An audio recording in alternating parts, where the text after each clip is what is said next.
Jadilah sebaik-baik penerus bagi sebaik-baik pendahulu. Amin ya rabbal alamin. Bapak Ibu hadirin dan hadirat sekalian, nama saya Muhammad Zainul Majdi. Sering saya disebut dengan Tuan Guru Bajang. Tuan Guru itu bahasa Lombok ya. Saya nggak tahu kalau di Sulawesi Selatan ada tidak sebutan itu, tapi yang mirip ada sebutan Andre Guruta. Nah, Guruta atau Tuan Guru. Lalu ada disebut Bajang. Bajang itu artinya muda. Muda karena dulu, ini dulu ya Bapak Ibu, dulu tahun 1997 ketika saya pulang dari Kairo, selesai tamhidi, belum selesai master saya, tapi tamhidinya sudah selesai. Begitu saya sampai di Lombok, maka dibandingkan dengan tuan guru yang lain, memang saya paling muda waktu itu. Maka disebut Tuan Guru Bajang. Sekarang sudah tidak muda, tapi namanya sudah kedung melekat, ya tidak apa-apa. Mudah-mudahan doa bahwa dalam kebajangan itu ada semangat untuk berjuang. Itu yang saya bawa, mudah-mudahan untuk kita semua. Saya, bapak-bapak dan ibu, adalah anak pesantren. Maka betul yang disampaikan, saya ini anak pesantren. Ada yang masih ngaji nahu nggak di sini? Apa ngaji nahu kitabnya? Pertama kita khotamkan Matan Al-Ajrumiyah, lalu kemudian naik ke Syarah Dahlan, lalu kemudian naik kita baca Al-Kawakibud Duriyah, lalu kemudian naik kita baca Alfiyah Ibn Malik, lalu kemudian terakhir untuk saya dulu kita baca Mughnil Labib an Kutubil A'rib Ibn Hisham. Sama seperti yang kalian pelajari. Kita belajar juga ilmu saraf, kita belajar juga ilmu balaghah, kita belajar ilmu tauhid, mengaji. Semua matan-matan yang saya yakin di Asadiyah juga sama diajarkan seperti itu. Karena insya Allah kalau saya dengar tadi, Al-Maghfurlah Hadratul Syekh Andre Guruta Al-Allamah Syekh Muhammad As'ad Al-Bugisi, insya Allah kalau saya dengar tadi yang disampaikan, pohon ilmunya itu sama dengan guru kami di Nahdlatul Ulama. Guru-gurunya sama. Ada Said Abbas, ada Syekh Jamal Al-Maliki. Saya juga yakin pasti Syekh Umar Hamdan juga beliau pernah berguru di situ. Dan para masyayikh, Syekh Muhammad Amin Al-Qutbi, Syekh Hasan Muhammad Al-Masyar, Syekh Said Al-Yamani, dan banyak sekali para masyayikh. Asy-syajarah wahidah wal furuq katsirah. Jadi batang pohonnya itu sama walaupun cabang-cabangnya di mana-mana. Di sini di bumi Sengkang ini, cabang dari ilmu yang ada di Makkahul Mukarramah itu namanya Pondok Pesantren Asadiyah. Di Lombok, tanah Selaparang, ada juga cabangnya di situ dari ilmu para masyayikh di Mekah. Namanya Pondok Pesantren Darun Nahdlatain Nahdlatul Watan.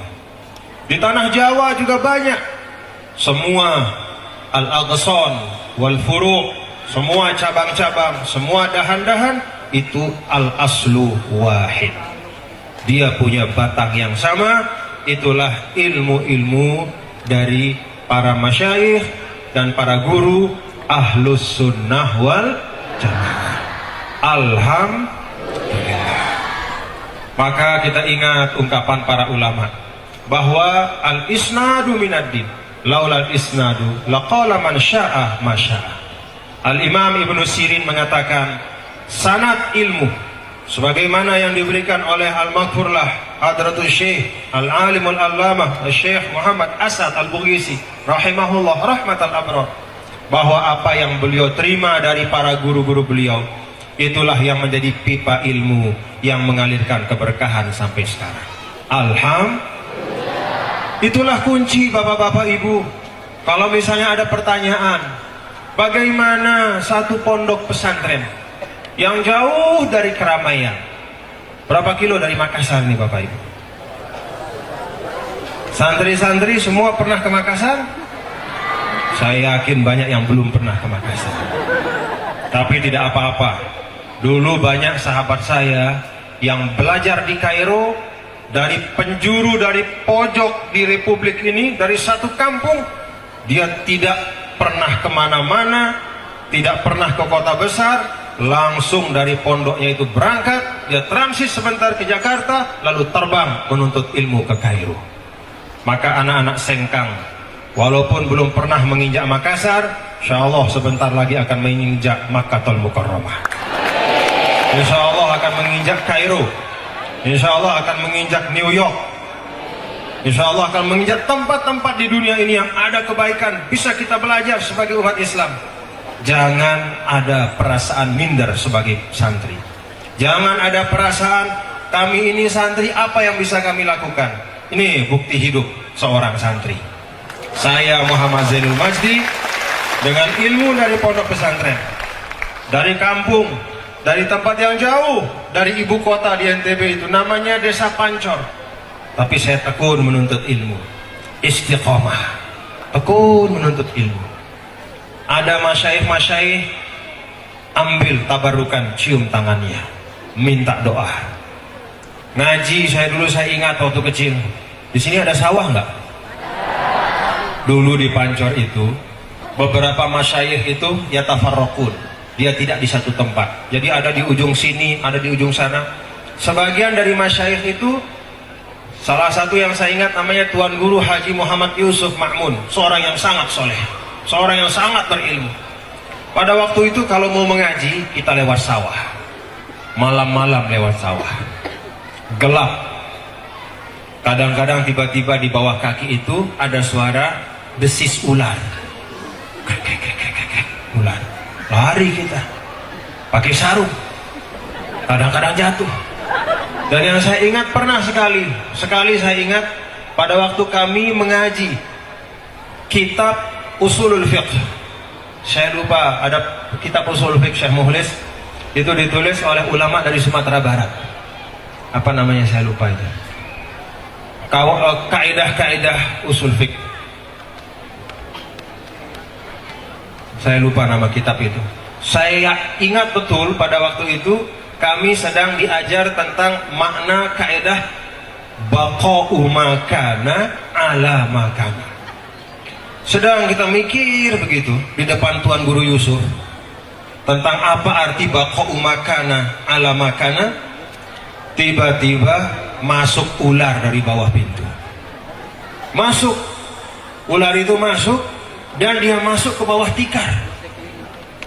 Begitu dia masuk di bawah tikar, kan tikar itu bergerak-gerak. Saya dan ada sahabat saya namanya Lalu Muhammad Iqbal, saya ingat betul kami berdua mengaji usul fiqh, loncat kami ke atas. Karena kami loncat, ularnya ikut loncat. Keluarlah dia dari bawah tikar itu. La ilaha illallah. Saya mohon maaf, saya pada waktu itu saya lupa adab sama guru, sama Tuan Guru Yusuf. Saya dan Lalu Muhammad Iqbal itu cepat-cepatan berlindung di balik Tuan Guru Muhammad Yusuf. Jadi Tuan Guru yang kita suruh menghadapi ular itu.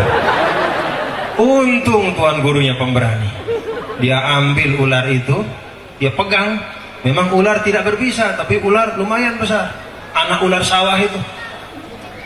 Karena di situ sekitarnya sawah. Diambil, diangkat, dibuang. 1 minggu kami tidak berani mengaji di situ. Itu yang dulu kami rasakan sebagai seorang santri. Kemudian Allah takdirkan selesai dari ibtidai, dari sanawiyah muallimin 6 tahun, kemudian berangkat ke Kairo, pulang dari Kairo, kemudian diberikan amanah oleh tokoh-tokoh masyarakat maju pada pemilu kada langsung. Itulah pemilu kada, pemilihan gubernur yang pertama di NTB langsung oleh rakyat. Pada saat itu orang mengatakan, ini siapa, ini Zainul Majdi TGB, ini anak ingusan, tidak mungkin bisa menang. Saingan berat-berat, gubernur yang waktu itu masih menjabat, mau maju lagi. Lalu pejabat-pejabat yang hebat-hebat, tidak dipandang sebelah mata. Tapi alhamdulillah, dengan berkat keberkahan dari pondok pesantren, dengan berkat doa-doa dari para guru, berkat nilai-nilai yang dipelajari di pondok pesantren, begitu hari pemilihan, alhamdulillah diberi keberhasilan oleh Allah Subhanahu wa taala. Itu tahun 2008. 2013 ulang lagi periode kedua. Alhamdulillah nisbah kemenangannya lebih besar dibanding periode pertama.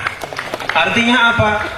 Artinya bahwa masyarakat merasakan kepemimpinan dari santri itu ada hasil yang baik. Bahwa kepemimpinan dari santri itu ternyata menghasilkan kemaslahatan dan kebaikan untuk masyarakat. Alhamdulillah. Nah, oleh karena itu, anak-anakku, para santri-santriwati, juga bapak-bapak, para auliaul umur, antum, anda semua, para orang tua, bapak, ibu, jangan khawatir, jangan resah, jangan gelisah terhadap masa depan. Percayakan anak-anak bapak ibu belajar di pondok pesantren ini, pondok perjuangan ini, insya Allah nanti akan ditempatkan di tempat perkhidmatan yang terbaik oleh Allah Subhanahu wa taala. Saya dengar dari pondok ini sudah pejabat-pejabat di Jakarta luar biasa. Sudah banyak profesor-profesor yang mengisi jabatan-jabatan republik ini. Alhamdulillah. Itulah keberkahan. Maka Bapak Ibu hadirin dan hadirat sekalian, banyak kita lihat pondok pesantren. Tidak jarang pondok pesantren itu mewah sekali. Tapi ternyata kemanfaatan yang dirasakan oleh umat seringkali kalah dari pondok pesantren yang biasa-biasa dan sederhana. Jadi pondok pesantren Asadiyah ini memang biasa, tidak mewah, tapi yakin di dalamnya penuh dengan keberkahan. Yakin di dalamnya penuh dengan keberkahan. Doa-doa dari pendiri. Ingat Bapak Ibu, ketika Rasul Shallallahu Alaihi Wasallam ditanya oleh para sahabat, ya Rasulullah, siapakah engkau? Salah satu jawaban dari Rasul Shallallahu Alaihi Wasallam, ana da'watu abi Ibrahim wa basyaratu akhi Isa. Kata Nabi SAW, saya ini adalah buah dari doa nenek moyang saya.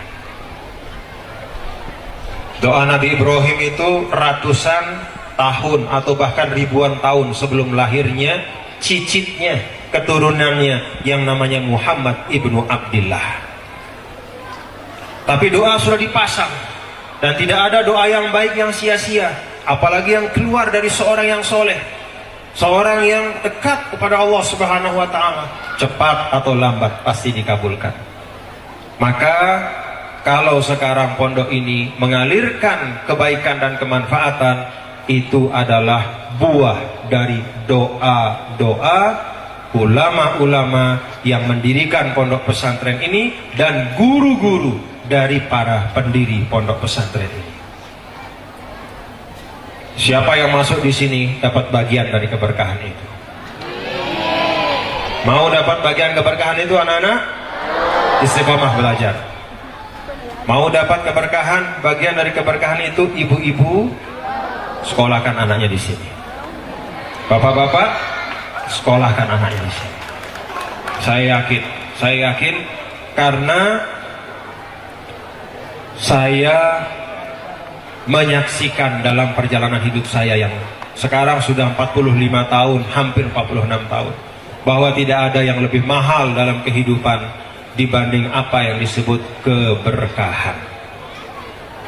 Itu yang kita cari.